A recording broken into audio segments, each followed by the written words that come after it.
A lo largo de la historia de la humanidad han existido muchas personas que podrían considerarse significativas, individuos que han dejado una huella profunda en el mundo y su desarrollo cultural, político o espiritual. Sin embargo, muy pocos nombres logran alcanzar la magnitud simbólica e histórica de Jesús de Nazaret. Suponiendo que efectivamente existió, como la mayoría de los estudiosos sostiene, Jesús debe ser considerado como una de las figuras más influyentes y reconocidas de todos los tiempos. Su impacto en la historia y la cultura humanas ha sido inmenso, abarcando no solo aspectos religiosos, sino también sociales, filosóficos y hasta políticos. Jesús está en el corazón de algunas de las religiones más grandes e influyentes del mundo, como el cristianismo, el Islam y la fe Bahá'í. Sin embargo, a pesar de su importancia central en estas tradiciones, Jesús sigue siendo una figura profundamente enigmática y escurridiza. Distintas personas a lo largo de los siglos y en diferentes culturas han interpretado su vida y su mensaje de maneras muy distintas. Incluso hoy, entre historiadores y estudiosos, hay un intenso debate sobre quién fue realmente, qué enseñó y cuál fue su propósito. No existe un único consenso. Las ideas sobre Jesús son tan variadas como las comunidades que han reflexionado sobre él. Y este será precisamente el tema de nuestra reflexión en este video: ¿quién fue Jesús de Nazaret? A nivel personal, me siento atraído por la figura de Jesús, tal como se presenta en los evangelios del Nuevo Testamento. Su imagen transmite compasión, sabiduría y una profunda humanidad. Parece, en muchos aspectos, una buena persona, un maestro admirable. Pero esa sensación también nos plantea una pregunta inevitable. ¿Hasta qué punto los evangelios describen fielmente la vida real de Jesús? ¿Estamos leyendo testimonios históricos o interpretaciones teológicas posteriores? Es innegable que el Nuevo Testamento constituye la base de la visión tradicional del cristianismo sobre Jesús. Según esta perspectiva dominante, Jesús no fue solo un hombre, sino la encarnación del Verbo Divino, el Hijo dentro de la Santísima Trinidad, y por lo tanto, idéntico a Dios mismo. Sin embargo, esta no es, ni ha sido nunca, la única forma de entender a Jesús. Para los musulmanes, los bahá'ís y ciertos grupos cristianos minoritarios,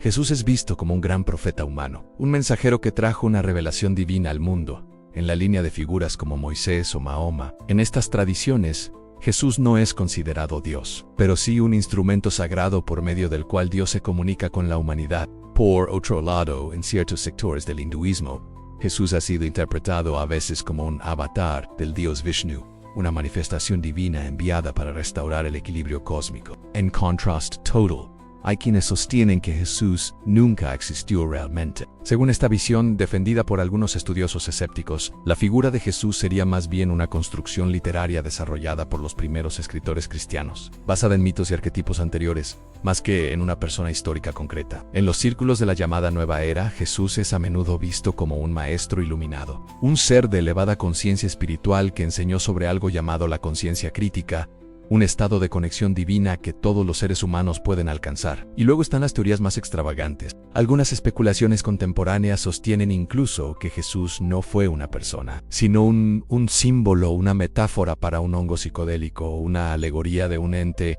enteógeno que, supuestamente, habría otorgado a los iniciados experiencias de iluminación espiritual. Estas ideas, si bien marginales, muestran la extraordinaria amplitud de interpretaciones que ha generado esta figura. Frente a esta miríada de perspectivas tan dispares, surge una pregunta inevitable: ¿cómo podemos saber cuál de todas es la más precisa? La respuesta, por incómoda que sea, es sencilla: no podemos saberlo con certeza absoluta. Pero, al mismo tiempo, la cuestión es mucho más compleja que un simple sí o no. Durante siglos, historiadores y académicos han intentado responder a esta gran pregunta: ¿quién fue realmente el Jesús histórico? Y aunque los debates son intensos y los desacuerdos abundan incluso entre los expertos, lo que sí podemos hacer es acudir a las fuentes disponibles, a los textos, a los documentos, al contexto histórico, a través de una metodología académica rigurosa, intentar reconstruir lo que se pueda saber con un grado razonable de certeza. Eso es precisamente lo que intentaremos en este video. Nos guiaremos por el trabajo de los expertos y por los criterios del análisis histórico para intentar responder dos preguntas fundamentales.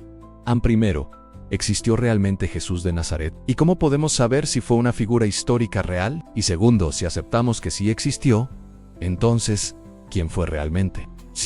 ¿Cómo se percibía a sí mismo y cómo lo veían quienes lo rodeaban? Pero antes de adentrarnos en estas preguntas, es importante establecer algo fundamental: cómo trabajan los historiadores, cuál es su método, qué tipo de fuentes consideran confiables y ¿Cómo se mide la fiabilidad de un relato o documento? Porque si vamos a hablar de historia, tenemos que comprender los criterios con los que se construye el conocimiento histórico. En general, los historiadores buscan las fuentes más cercanas, independientes y verificables posibles, y no todas las fuentes tienen el mismo valor ante estos.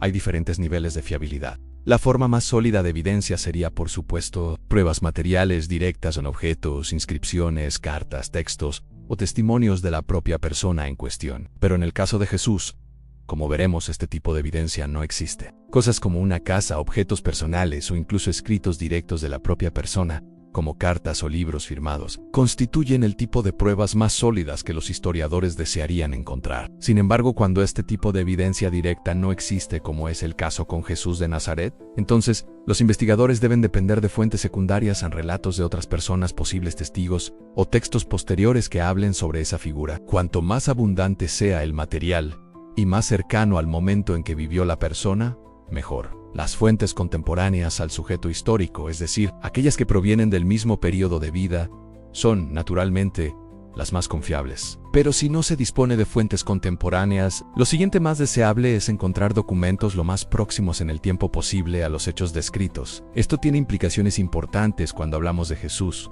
Desde un punto de vista puramente académico, el Nuevo Testamento resulta ser una fuente más confiable que, por ejemplo, el Corán, simplemente porque el Corán fue escrito unos 600 años después de la época en que Jesús vivió, mientras que los evangelios del Nuevo Testamento fueron redactados solo unas décadas después de su muerte. Idealmente, también quisiéramos que nuestras fuentes fueran imparciales y neutrales, pero en la práctica eso es algo muy difícil de conseguir. En efecto, si encontramos menciones de una figura como Jesús en fuentes no cristianas, esas referencias suelen considerarse más objetivas y, por tanto, más confiables, precisamente porque no tienen un interés doctrinal o apologético en presentar a Jesús de cierta manera. Con todos estos criterios en mente, surge una pregunta crucial: ¿qué tipo de evidencia real tenemos sobre la vida de Jesús? Lamentablemente, la respuesta es que no mucho, en términos de evidencia material o arqueológica. No poseemos prácticamente nada que pueda confirmar de manera directa su existencia. No hay restos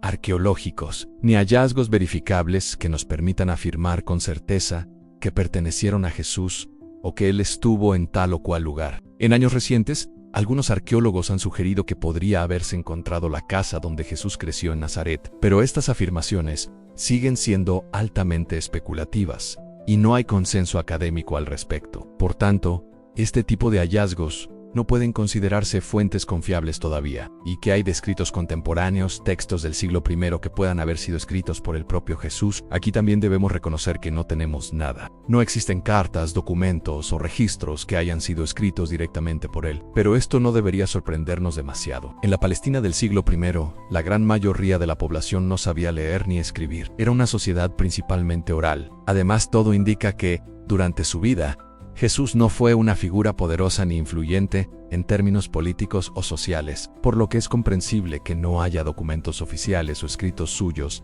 que se hayan conservado. Probablemente, Jesús no fue lo suficientemente famoso durante su vida como para ser mencionado en documentos oficiales de la época. Pero esta falta de evidencia directa es, para muchos, un punto problemático. De hecho, existen corrientes de pensamiento actuales que sostienen que Jesús jamás existió como una persona real y que en realidad fue una figura construida posteriormente por los primeros escritores cristianos. Esta idea, conocida como la teoría del mito de Jesús, ha sido defendida por algunos autores y no puede ser descartada por completo, ya que presenta algunos argumentos válidos. Sin embargo, la mayoría de los historiadores y eruditos que se especializan en el estudio del Jesús histórico coinciden en que sí existió como una figura real, un hombre judío que vivió en la Palestina del siglo I.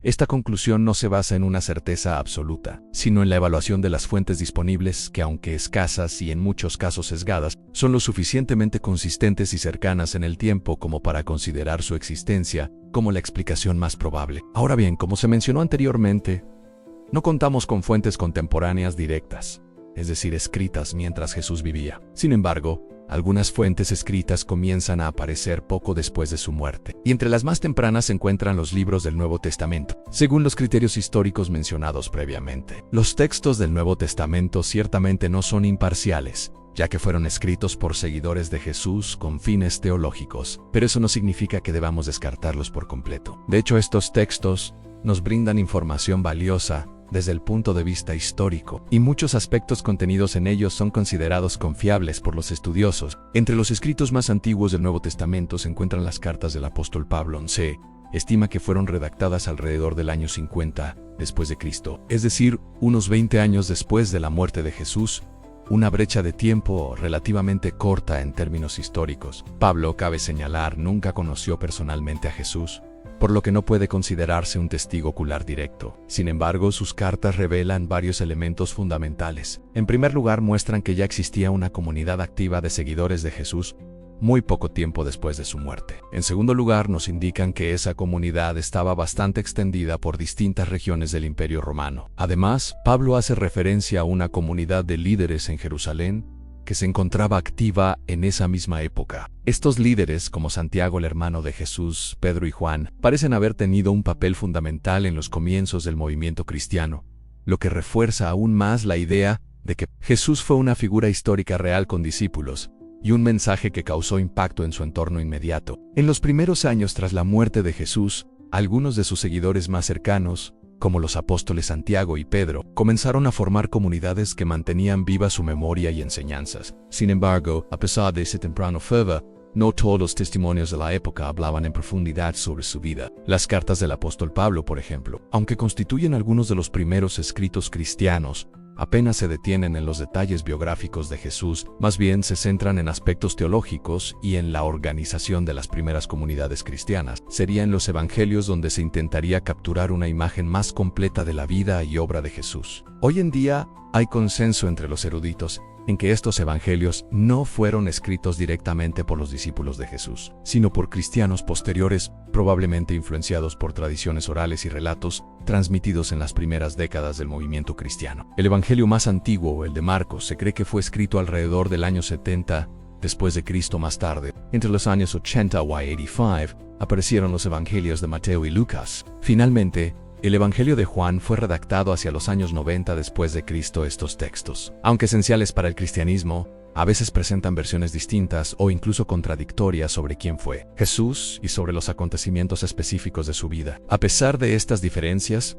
todos coinciden en retratarlo como una figura real que vivió y caminó por las tierras de Palestina, aunque fueron escritos entre 40 y 60 años después de su muerte. Muchos consideran que su relativa cercanía temporal les otorga valor histórico. Sin embargo, no todos los estudiosos están convencidos de que los escritos del Nuevo Testamento sean pruebas suficientes de la existencia de Jesús. Afortunadamente, también existen fuentes externas a la Biblia, redactadas solo unas pocas décadas después de su muerte. Estas fuentes son especialmente valiosas porque no proceden de autores cristianos, lo que en principio las hace menos susceptibles al sesgo propio de los creyentes, aunque algunos podrían argumentar que pueden contener otro tipo de parcialidad. Lo cierto es que se consideran testimonios independientes. Entre estos escritos destaca especialmente la obra del historiador judío Flavio Josefo. Considerado una de las figuras más significativas de su tiempo, sus relatos ofrecen información crucial no solo sobre el contexto histórico en que vivió Jesús, sino también referencias directas que confirman su existencia para muchos investigadores. Sabemos bastante sobre la Palestina del primer siglo gracias a diversas fuentes, y entre las más valiosas se encuentran los escritos del historiador judío Flavio Josefo,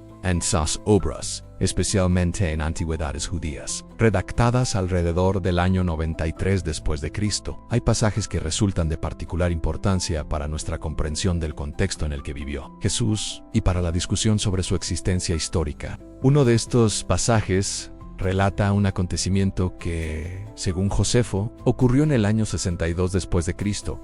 En él se menciona a un líder religioso llamado Ananías, quien, abusando de su autoridad, convocó al Sanedrín, el Consejo Judicial judío, y presentó cargos contra varias personas, entre ellas un tal Jacobo. El texto, notablemente revelador, dice lo siguiente: reunió el Sanedrín de los jueces, y trajo ante ellos a Jacobo, el hermano de Jesús, llamado el Cristo, y a algunos otros. Formuló acusaciones contra ellos como transgresores de la ley y los entregó para que fueran apedreados. Esta breve mención, aunque simple, es profundamente significativa. No solo hace referencia directa a Jesús, indicando que era conocido como el Cristo por sus seguidores, sino que también confirma la existencia de su hermano Santiago, quien se convirtió en una figura central dentro de la comunidad cristiana primitiva en Jerusalén. Esta ejecución además muestra el tipo de tensiones religiosas y políticas que afectaban a los primeros cristianos. Pero Josefo no se detiene ahí. En otro pasaje más extenso que ha sido objeto de amplio debate, ofrece lo que se conoce como el Testimonium Flaviano. Por ese tiempo apareció Jesús, un hombre sabio, si es que puede llamársele hombre, porque fue autor de hechos maravillosos, maestro de aquellos que reciben la verdad con gusto. Atrajo a muchos judíos y también a muchos de origen griego. Él era el Cristo. Y cuando Pilato, por denuncia de nuestros principales hombres, lo condenó a la cruz, los que antes lo habían amado no cesaron de hacerlo, pues se les apareció vivo al tercer día, como lo habían predicho los profetas divinos, junto con 1000 otras maravillas. Y hasta el día de hoy no ha desaparecido la tribu de los cristianos que lleva su nombre. Este pasaje ha sido, sin duda, uno de los textos más controvertidos de la historiografía antigua. La mayoría de los estudiosos considera que, si bien Josefo probablemente escribió una versión original de este pasaje, el texto actual ha sido modificado posteriormente por copistas cristianos. La razón es clara: Josefo era un judío devoto que nunca abrazó el cristianismo, y resulta poco probable que se refiriera a Jesús de forma tan categórica como el Mesías, o que afirmara que resucitó al tercer día. Aún así, muchos investigadores sostienen que, aunque embellecido por manos cristianas, el núcleo del Testimonium es auténtico y que Josefo, al menos, reconocía la existencia de Jesús como una figura histórica influyente en su época. Lo significativo aquí es que estos pasajes de Josefo no solo ratifican que Jesús fue una persona real que vivió en el siglo I, sino que también demuestran cómo su figura ya era objeto de gran atención y debate incluso pocas décadas después de su muerte. Por lo tanto, muchos estudiosos coinciden en que el pasaje del Testimonium fue probablemente modificado por copistas cristianos posteriores, quienes añadieron ciertos elementos teológicos como la afirmación de que Jesús era el Mesías o que resucitó al tercer día. Sin embargo, si se eliminan esas declaraciones abiertamente doctrinales, aún queda lo que parece ser el núcleo original del texto de Josefo, una referencia sobria, aunque significativa, a un hombre sabio llamado Jesús. Este Jesús, según el relato, fue conocido por realizar hechos extraordinarios. Ganó una considerable cantidad de seguidores entre los judíos y, debido a su creciente influencia, fue ejecutado por crucifixión bajo el gobierno de Poncio Pilato. A pesar de su muerte, sus seguidores no desaparecieron, sino que continuaron creyendo en él y difundiendo su mensaje. Estas afirmaciones, aún desprovistas de un marco de fe, nos ofrecen una base histórica sólida a la existencia de Jesús, su ejecución bajo Pilato y la persistencia de un movimiento que nació en torno a su figura. Josefo no fue la única fuente externa que mencionó a Jesús. Otro testimonio importante proviene del historiador romano Tácito, uno de los cronistas más respetados del imperio. En su obra Anales, escrita alrededor del año 115 después de Cristo, Tácito relata el gran incendio de Roma ocurrido en el año 64 después de Cristo, durante el reinado del emperador Nerón. En ese contexto, escribe: Nerón culpó falsamente y castigó con refinada crueldad a un grupo odiado por sus abominaciones, llamados cristianos por el pueblo. El nombre viene de Cristo, quien fue ejecutado por orden del procurador Poncio Pilato durante el reinado de Tiberio. Esta superstición perniciosa, aunque reprimida por el momento, surgió de nuevo no solo en Judea, el origen del mal, sino también en Roma, donde confluyen y se celebran todas las cosas horribles y vergonzosas del mundo. Los evangelios, tanto los canónicos como los no canónicos, revelan una sorprendente variedad de perspectivas sobre Jesús y su significado. A lo largo de los siglos, las principales iglesias cristianas, como la católica, la ortodoxa y las distintas ramas protestantes, llegaron a adoptar una visión común, que Jesús era el Mesías prometido en las Escrituras hebreas. El Hijo de Dios, la encarnación de la palabra divina que tomó forma humana, murió en la cruz y resucitó para ofrecer salvación a toda la humanidad. Sin embargo, esta afirmación de la divinidad de Jesús no fue una conclusión inmediata ni universalmente aceptada en los primeros siglos del cristianismo. De hecho, la naturaleza divina de Jesús fue uno de los debates más intensos en la historia de la Iglesia. Incluso 300 años después de su muerte en el Concilio de Nicea del año 325 después de Cristo, los líderes cristianos todavía discutían qué significaba realmente que Jesús fuera Hijo de Dios. La divinidad de Cristo fue un punto de inflexión teológico que tomó siglos en definirse. Eruditos modernos como Bart Ehrman han sostenido que la creencia en la divinidad de Jesús no fue una enseñanza original de Jesús, ni de sus primeros seguidores, sino una idea que evolucionó gradualmente con el tiempo. Según esta línea de pensamiento, la figura de Jesús fue elevada progresivamente a un estatus divino, influenciada en parte por las ideas religiosas del mundo grecorromano, donde los dioses podían asumir forma humana y los héroes podían ser deificados. Esta visión no es compartida por todos. Algunos investigadores argumentan que incluso en los evangelios canónicos, ya hay indicios claros de una conciencia de la divinidad de Jesús, aunque expresada de formas distintas. Lo cierto es que los 4 evangelios, Marcos, Mateo, Lucas y Juan, presentan retratos muy distintos de Jesús. Desde el Mesías humano sufriente en Marcos, hasta el Verbo eterno y preexistente en el Evangelio de Juan. Y cuando se sale del canon aceptado por la Iglesia, la diversidad se multiplica. En 1945, en la localidad egipcia de Nag Hammadi, se descubrió una colección de textos antiguos que arrojó nueva luz sobre la variedad de ideas cristianas en circulación durante los primeros siglos. Estos escritos, a menudo llamados Evangelius Gnostics, aunque ese término es hoy considerado impreciso, representan un amplio abanico de movimientos espirituales que interpretaban a Jesús de formas muy distintas a las de la ortodoxia emergente. Algunos de estos textos, como el Evangelio de Tomás, presentan a Jesús como un maestro de sabiduría que transmite conocimientos secretos sobre el reino interior del ser humano. Otros, como el Evangelio de Felipe o el Evangelio de la Verdad, ofrecen visiones profundamente simbólicas y místicas sobre su papel, a menudo alejadas de la narrativa histórica tradicional. Estos escritos no llegaron a formar parte del canon bíblico, no porque fueran necesariamente falsos o menos espirituales, sino porque representaban interpretaciones que finalmente no fueron adoptadas por las autoridades eclesiásticas cuando el cristianismo se institucionalizó. Durante los primeros siglos, el cristianismo no fue un único movimiento coherente, sino más bien una explosión de interpretaciones, creencias y formas de entender a Jesús y su mensaje. No debe imaginarse el cristianismo primitivo como una línea recta desde Jesús y los apóstoles hasta la Iglesia moderna, con herejías menores que se desviaron de la verdadera fe. Más bien, el cristianismo en sus inicios fue un paisaje sumamente pluralista, donde múltiples grupos competían por definir qué significaba seguir a Jesús. Fue solo con el paso de los siglos, a través de concilios, debates, traducciones y el poder creciente de instituciones eclesiásticas, que se consolidó una ortodoxia y se definió un canon de textos sagrados. Los escritos de Nag Hammadi, entre otros, nos permiten vislumbrar los muchos caminos que podrían haber sido y las voces que fueron silenciadas o marginadas en el proceso. Muchas de las formas no ortodoxas del cristianismo que surgieron en los primeros siglos sobrevivieron gracias a textos preservados en colecciones como la de Nag Hammadi. Estas obras, aunque excluidas del canon oficial, ofrecen una ventana invaluable a los diversos modos en que los primeros creyentes entendían a Jesús. Un ejemplo destacado es el Evangelio de Tomás, un texto profundamente enigmático que no presenta en absoluto el relato de la crucifixión. Esto no implica necesariamente que sus autores o seguidores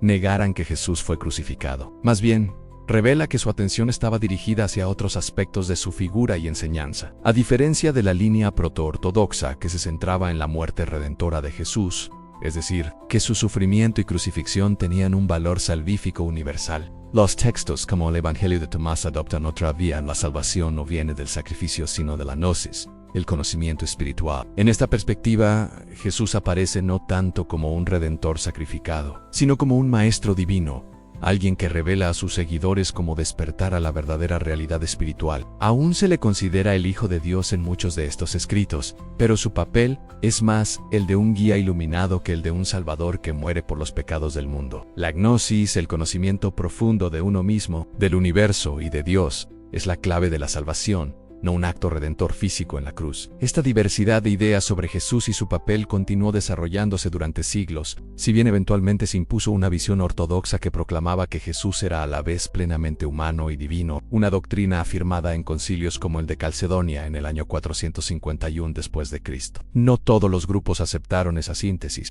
Un ejemplo notable son los ebionitas, una comunidad cristiana de origen judío que consideraba a Jesús como un profeta humano, el Mesías, sí, pero no como un ser divino. Para ellos, Jesús fue un hombre justo, elegido por Dios, pero no era Dios mismo encarnado. Estas ideas coexistieron durante mucho tiempo con otras visiones más altas de Cristo, como las que ofrecían los llamados gnósticos, quienes, por el contrario, tendían a minimizar su humanidad y lo veían como un ser puramente espiritual, casi ajeno al mundo material, el cual consideraban corrupto o inferior. No entraremos ahora en los detalles teológicos de estas diferentes corrientes, pues implicaría un análisis doctrinal muy extenso, pero el mensaje principal es claro incluso Entre los primeros seguidores de Jesús, existía una notable variedad de opiniones sobre quién era y qué significaba su mensaje. Esta pluralidad no solo complica el trabajo de los historiadores modernos que intentan reconstruir la figura del Jesús histórico, sino que también refleja lo profundamente inspiradora y flexible que fue su figura para distintas generaciones y comunidades.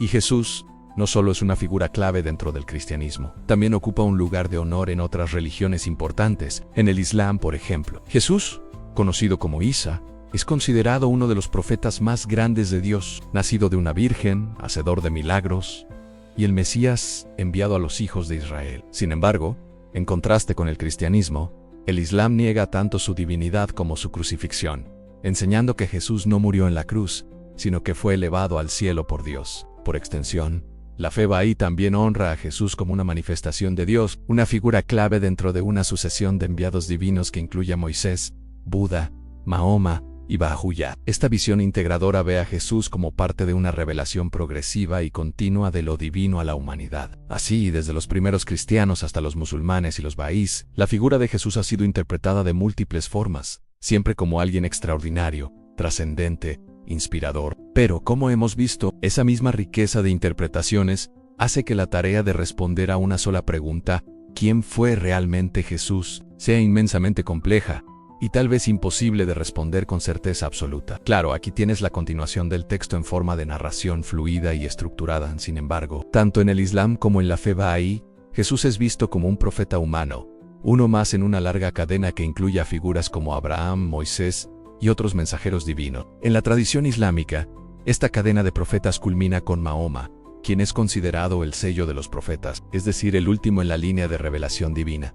En el Corán, Jesús, conocido como Isa, es honrado profundamente. Se le llama, en ocasiones, el Espíritu de Dios, y se reconoce su nacimiento virginal, sus milagros e incluso su rol como el Mesías para los hijos de Israel. Pero en ningún momento se le considera divino ni se le otorga el título de Hijo de Dios. De hecho, la doctrina de la divinidad de Jesús es explícitamente rechazada en el texto coránico. Esta negación es parte esencial de la teología islámica, que insiste en la unicidad absoluta de Dios y en que ningún ser humano puede compartir esa divinidad. No obstante, el Corán fue escrito más de 600 años después de la vida de Jesús, lo que plantea una cuestión fundamental desde el punto de vista histórico. Como investigadores o historiadores, no podemos utilizar el Corán como una fuente primaria para reconstruir la vida de Jesús del siglo I, del mismo modo que tampoco se puede utilizar con ese propósito desde una perspectiva académica estrictamente secular. Lo mismo aplica, en sentido opuesto, para la Biblia, aunque es mucho más cercana cronológicamente a los hechos que describe, y contiene algunas de las fuentes más antiguas sobre Jesús,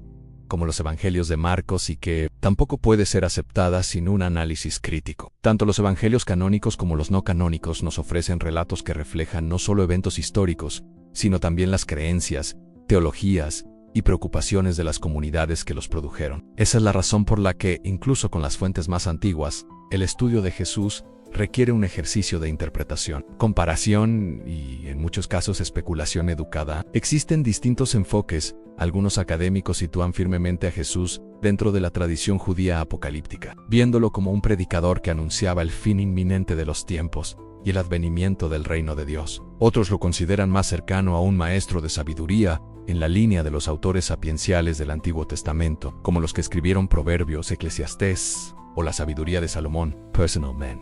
Muchos historiadores y también el narrador de esta reflexión prefieren el primer enfoque. Si hay algo sobre lo que casi todos los estudiosos están de acuerdo es que Jesús fue un hombre judío que vivió y actuó dentro del contexto del judaísmo del siglo I en Palestina, un tiempo marcado por la opresión romana, tensiones sociales, fervor mesiánico y una gran diversidad de pensamientos dentro del judaísmo mismo. Todo el vocabulario teológico y simbólico que aparece en los evangelios, términos como Hijo del Hombre, Mesías, Reino de Dios, proviene de ese contexto. Estos conceptos estaban profundamente arraigados en la religión y la esperanza judía de la época. Por tanto, cualquier intento serio de comprender quién fue Jesús debe partir del reconocimiento de su identidad judía, tanto en lo histórico como en lo cultural y religioso. Jesús no fue un cristiano, no fundó una nueva religión en el sentido moderno. Fue un judío que predicó a otros judíos, usando categorías, imágenes y expectativas judías. Fue solo después de su muerte, y especialmente con la expansión del movimiento a los gentiles, a través de figuras como Pablo, que surgió una nueva religión que eventualmente se independizó del judaísmo y se convirtió en lo que hoy conocemos como cristianismo. Cuando observamos con mayor profundidad, descubrimos que Jesús encaja perfectamente en el tiempo y el lugar en el que vivió. En aquella época, existía un movimiento muy influyente conocido como el judaísmo apocalíptico. Sus seguidores creían firmemente que un evento apocalíptico estaba cerca, un momento decisivo en el que los muertos resucitarían y todos serían juzgados por Dios. Este juicio determinaría el destino eterno de cada alma, enviándola ya sea a la condenación o a una forma de paraíso. Las enseñanzas y acciones de Jesús reflejan claramente estas creencias, las cuales también se manifestaron más adelante en el cristianismo primitivo. En muchos sentidos, Jesús fue un hombre profundamente enraizado en su tiempo. Por eso, numerosos estudiosos contemporáneos lo interpretan como un profeta apocalíptico, un Mesías que advertía a sus compañeros judíos sobre la inminencia de ese evento decisivo. La llegada del reino de Dios en su mensaje no se desarrolló al margen de la tradición religiosa de su pueblo. Al contrario, Jesús actuó dentro del marco de la religión judía, lo que parece ser un hecho ineludible, confirmado incluso por los propios textos bíblicos. Su identidad como judío, así como el contexto histórico en el que creció y vivió, constituyen el punto de partida esencial para cualquier teoría seria sobre su figura. Sin embargo, todavía hay quienes ignoran o minimizan este aspecto fundamental de su historia. Ignorar que Jesús se ha convertido en un símbolo con múltiples significados para distintas personas es perder de vista una parte esencial de su legado. A lo largo de los siglos, su figura ha sido interpretada y reinterpretada de maneras muy diversas, dependiendo del contexto cultural, religioso o personal de quien lo contemple. Y así funcionan las grandes figuras históricas. Trascienden su época y se transforman en espejos donde cada generación proyecta sus propias preguntas, miedos y esperanzas. Al final del día, esta multiplicidad de significados nos deja con muy pocas certezas absolutas. Sin embargo, entre los estudiosos existe un amplio consenso en algunos puntos fundamentales. Lo más probable y lo más históricamente defendible es que Jesús fue una persona real, un hombre que vivió en la región de Palestina durante el siglo I. En la mayoría de los expertos coinciden también en los elementos centrales de su vida. Jesús fue judío. Reunió a un grupo de seguidores, predicó con fuerza un mensaje que inquietó tanto a las autoridades religiosas como a las políticas, y fue finalmente ejecutado mediante crucifixión bajo órdenes del gobernador romano Poncio Pilato. Alrededor del año 30 después de Cristo, a pesar de su trágico final, sus seguidores no abandonaron su causa. Por el contrario, creyeron menos y proclamaron con convicción que Jesús había resucitado de entre los muertos. Esa creencia se convirtió en el corazón palpitante de lo que más tarde sería conocido como cristianismo, una fe que transformaría radicalmente el mundo antiguo y cuyo eco perdura hasta nuestros días.